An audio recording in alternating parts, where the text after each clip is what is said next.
"Kostya, are you at home?" Mom exclaimed, coming home. "Yes, at home." "Son, go to the kitchen. Let's drink tea," the father shouted.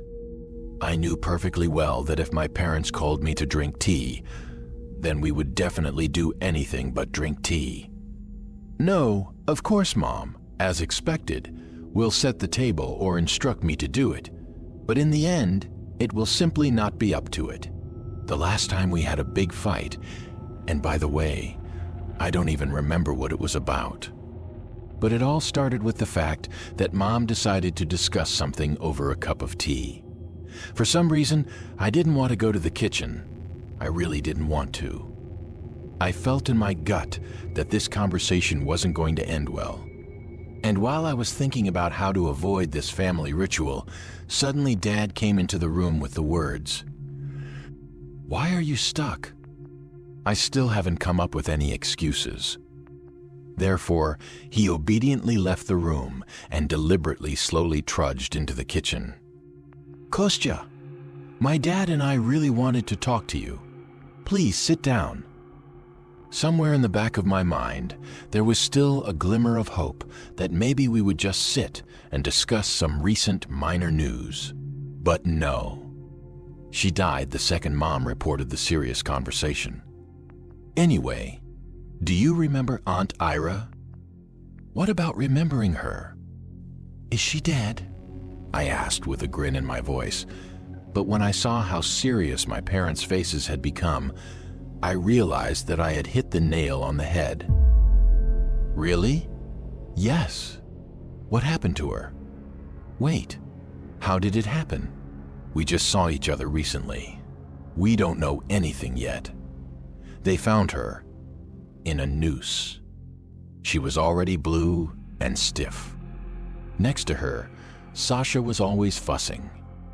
He's still with his grandmother in the village, but there's a bone there, you know, because there's no school there. Anyway, Mom hesitated. Okay, in short, Mom wants to say that Sasha will now live with us. Of course, we won't adopt him, but we'll take custody of him. Wait, but of course, and where? What's going on anyway? This news stunned me. I expected anything but this. That's why I couldn't even connect a couple of words. Well, Bone, my father and I expected such a reaction. I know it's not easy for you to understand, but think about it. He's just a little kid. He just started first grade. He didn't have a dad at all, and now his mother is gone. It won't be sweet for him at all in an orphanage. Okay then. It's clear that you won't ask me. And how are we going to live at all? Well, look, either you'll sleep in the same room or you'll move to the gym.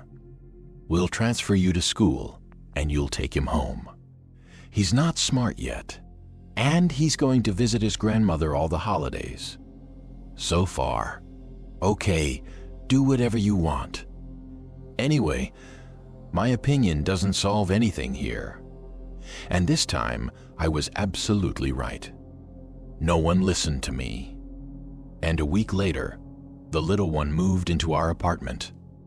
Although I didn't offend him, I still treated him coldly. And he kept him at arm's length. But Mom and Dad danced around him, indulging all his desires and whims. Seeing my attitude towards Sasha, they tried in every possible way to bend me and force me to be friends with him. But I could not overcome myself, and conflicts arose between us on this basis. I felt like a stranger among my own people. His mother and father were always at work, and after work, they took Sasha to all kinds of clubs. I knew intellectually that I had to come to terms with this and adapt to new circumstances, but something inside me wouldn't let up. One evening, it got to the point where my parents and I had a big argument, and I slammed the door to the living room and fell on the bed. Strangely enough, no one tried to talk to me, and even when the whole family was gathered at the table, they magically just forgot about me. Resentment is in my throat, as if behind a shooter. To be honest, I was already on the verge of hysteria, but I tried to restrain myself. That's why I'm stuck on my phone, texting with a friend and playing some dumb game.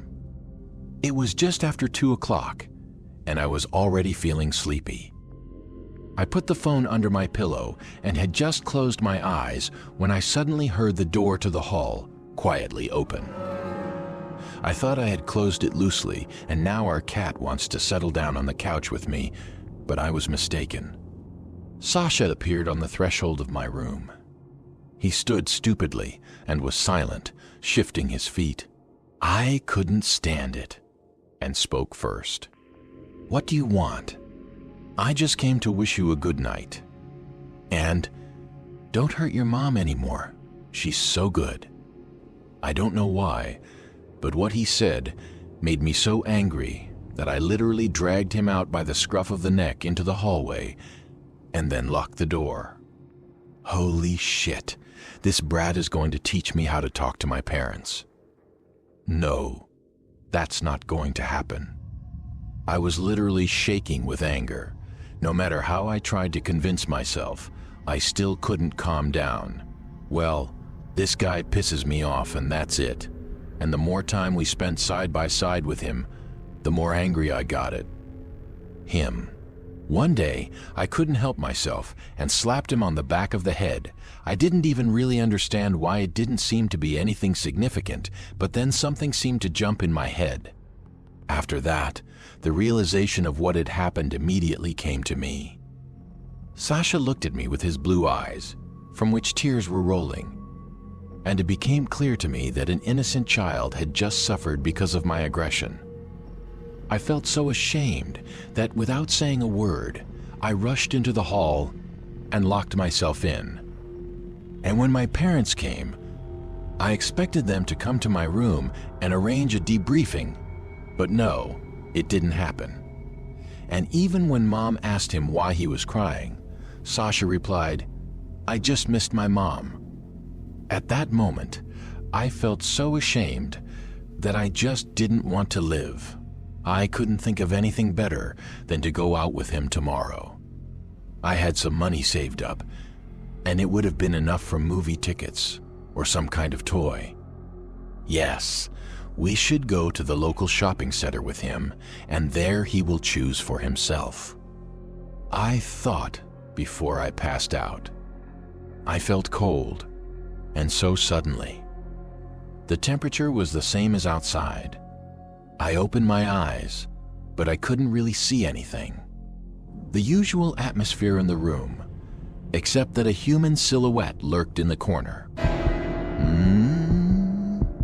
My heart skipped a couple of beats when a mumble came out of my mouth instead of words. Besides, I couldn't get up, as if I was glued to the bed.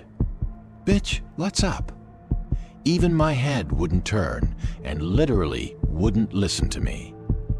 Suddenly, a peal of laughter rang out from the very corner where someone was standing. Then, Sasha came out. I mumbled again. "What is it? You can't talk?" he asked in a strange voice.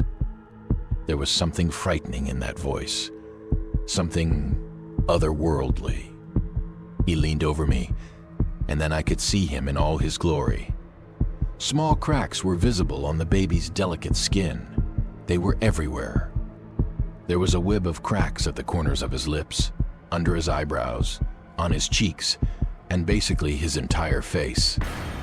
However, that wasn't all. His eyes were throbbing. One minute they looked normal, the next the pupil was dilated so much that they completely hid the iris. I naturally felt sick from such a sight, and I closed my eyes when I suddenly heard my mother's voice. I don't know why, but I immediately opened my eyelids and saw how my mother's face was changing. Dad was leaning over me now. "Why are you looking at me? Give me the phone. Run." In just a few moments, his face changed again. And now, Sasha's creepy doppelganger appeared before me again. I was already humming with all my might, hoping that at least my parents would hear me, but no one came into my room. "What is it? You can't talk?" "Wow, you can't even get up without help?" "Well, if you can't get up, then fall down," Sasha said. And as soon as he said that, I felt a whole form under me. The sofa beneath me seemed to disappear, and the sheet sagged under my weight. The hole expanded more and more, and soon the back was completely there. I tried to control my body somehow, but it felt like it was paralyzed. Soon the head fell through the hole and hung in that position. My eyes saw only a black abyss and nothing else. I tried to scream, twitch my arms and legs, but the result was predictable. My body couldn't balance in this position for a long time, and I fell down. The last thing I managed to see was Sasha's evil doppelganger grinning. I flew with a whoosh and involuntarily shrank because I understood that the flight would end sooner or later. And so, it happened. A wild pain shot through my entire body. I literally felt with every cell how my bones were turning to dust, how my spleen ruptured, how something warm was spreading over my face. Suddenly, I recoiled from the ground. No, it wasn't earth, but something else. My fingers did not touch the floor, covering boldly. I stood up and saw a familiar environment in front of me. It turns out that I just fell off the couch. To make it more convincing, I pressed the switch key and realized that it was true. Only now, several red drops were found near the sofa. I instinctively ran my hand over my face, and there was blood on my fingers too. Returning to the bathroom and washing his face with cold water from fresh blood, the door abruptly opened and Sasha appeared on the threshold. "Holy shit!" I cried out in fright. "What are you doing?" "Nothing." I broke my nose. "What are you doing here?" Sasha didn't answer my question, but just stood there and stared, as if through me. "Yes," I replied with obvious reluctance in my voice. "Is that why you felt like you were falling into an abyss, but actually fell out of bed?"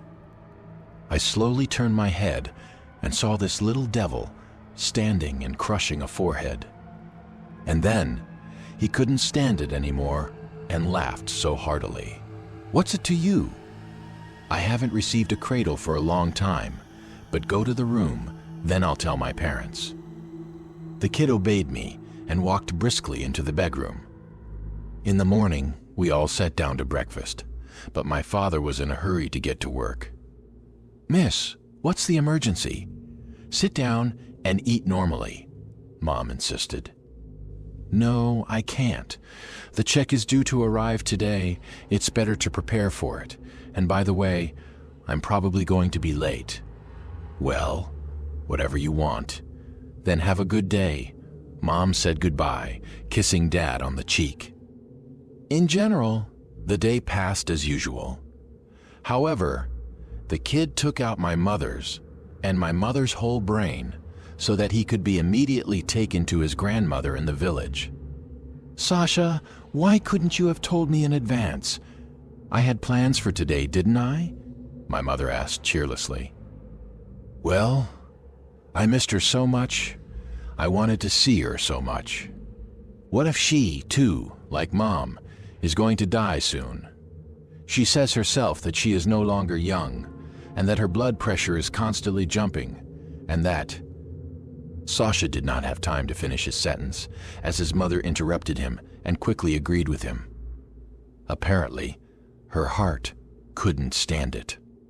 Mom, unlike Dad, had a day off today. But instead of warming up at home, she took Sasha to the region. His grandmother didn't live very far away, but it was difficult to get there. First, you had to come to our train station, then take the train, then take the bus to get to this village. No wonder there's not even a school there. Dad didn't get home until 9 o'clock, but Mom still wasn't home. Then Dad was really scared and decided to dial it. However, the number was unavailable.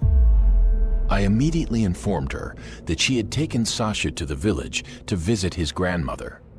Fortunately, the father knew the number of this grandmother and decided to call her. Suddenly, her mother stayed late at her place, or decided to stay the night at all, and the phone just died. When Dad got through to her, they answered him right away.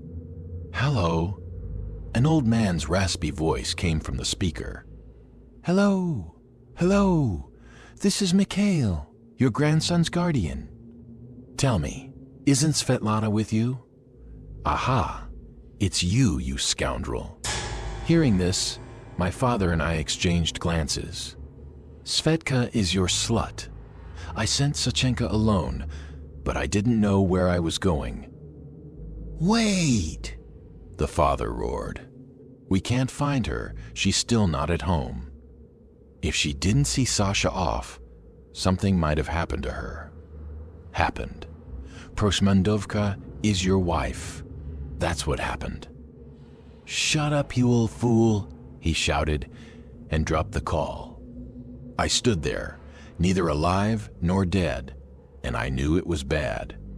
Anything could have happened to her, and it was not even known where she was in the city or region. Apparently her father also did not know what to say, and when he was about to break the silence, there was a clang of the door lock in the hallway. "Is that you?" "No, the Pope." "Of course I am.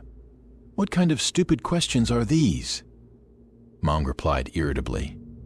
"It's just that it's getting late. Where have you been?" I took the little one to his grandmother. We didn't have much further conversation. Mom was in no mood at all. To be honest, I've never seen her like this. Obviously, someone really pissed her off. The next day, my father went back to work, but my mother was in no hurry. When I asked her why she stayed at home today, she replied that she had taken the day off. Towards lunch, my mother called me into the kitchen. I expected us to eat now, and I was not mistaken. There were indeed 2 plates of pasta and cutlets on the table. The sight made my stomach growl, and I literally attacked the food. After devouring a few macaroni, I immediately grabbed a cutlet with a fork, and without breaking it, I took a big bite of the fried minced meat. And suddenly, something broke off against my teeth, and it hurt my tongue. I immediately spat out all the contents from my mouth and was, to put it mildly, stunned by what I saw. There was a needle lying right in the chewed mince. A real sewing needle. How did she get there? I stared at my mom in confusion and asked, "Where did you buy them?" She didn't say anything and just glared at me. "Mom, why aren't you talking?" "See, I have a needle in my food." She remained silent. The silence was broken by a call on my phone. My father called. "Yes, Dad." "Kostya, are you at home?" He chattered excitedly. "Yes. What is it?" "Bone. Mom was found hanged. The very village where she took Sasha. Run away from home. I do not know who is there with you right now. Run to the neighbors urgently. I'll find you later." Naturally, I was not prepared for such news, and all this time I was staring at my mother. Or rather, at what she pretended to be. Of course, our conversation was perfectly audible, and there was no point in this creature hiding its true appearance anymore. Her face began to change, and soon, the very creature from the nightmare appeared in front of me. I jumped up like a bullet and ran into the room as fast as I could. I don't remember opening the window or falling out of it. I don't remember the moment of the fall either. I came to my senses only when I realized that I was lying on the bare ground. When I looked up at my window, I saw this creature staring at me from the window and smiling. And then the chase disappeared somewhere in the apartment. I tried to get to my feet to get away from this place, but the pain was simply unbearable. And I couldn't even get up or sit down. As luck would have it, there was no one in the yard, and I didn't have my phone in my pocket. It must have been left on the kitchen table. The door to the entrance suddenly opened, and this creature was walking straight towards me. My heart was pounding so hard that it seemed you could even hear it. I sat there, shuddering with fright and understanding that this was the end. Suddenly, a dog ran up to me. She wasn't a stray. She had a collar around her neck. The shepherd sniffed at me curiously and wagged his tail. "Finya, where are you?" The woman screamed. Apparently, she was the owner of this dog. "Come to me, Finya." Meanwhile, the dog was stubbornly circling around me and did not want to leave. Then the hostess had no choice but to walk in our direction. Meanwhile, these evil spirits were just watching us at first, and then, reincarnated into their grandmother, slowly wandered off in the other direction. Fortunately, the owner of the dog turned out to be adequate and called an ambulance. She also called my father. 2 weeks have passed since that day. I am still in the hospital as the fractures are complex and I will be discharged home only in a few days. But Dad went to live in a rented apartment. I quietly moved all our things there. I couldn't come to terms with the idea that my mom was gone. The most terrible thing is that according to the investigation, she committed suicide by hanging herself in an abandoned house. No signs of violent death were found on her, except that the eyeballs were missing. When asked by her father what could have happened that she had gouged out her eyes, the investigator stupidly spread his hands and said that birds could have pecked at her eyes. When asked what the hell birds might be in an abandoned house, he did not answer. By the way, this Sasha's grandmother also disappeared somewhere. Or rather, Sasha himself was missing. But the grandmother is quite alive. But in fact, the old woman was gone. Sasha is only comfortable walking in the guise of his beloved grandmother. When I got out of the hospital, my dad and I started talking about these dark and frightening events at the same time. My father told me something that shed light on everything that was happening. Recently, she and her mother had noticed oddities in her mother's close friend. Allegedly, Aunt Ira began to believe in some kind of deity. Not in God, like us peasants, but in some other mide kurudo. She took out the whole brain with Sveta back then. Look, you're living the wrong life. Pray to this very thing. What's his name? Well, you got me, anyway. And you'll be fine. And she was praying. You think that's why you hanged yourself? No, it's a bone. Then she moved from words to deeds, as they say. She began to perform some rituals. I don't know what exactly she was doing, but she started going to the cemetery a lot. She said she wanted to protect her son from the evil eye. And in the end, here's what happened. She's gone, and so is our mom. And he disappeared himself. I don't know what kind of evil spirit settled in his body, but it ruined so much life. But you could have died too. I looked at the cast and only nodded briefly to my father, not telling him that Sasha was now quite alive and well in the body of his grandmother, who most likely was also dead.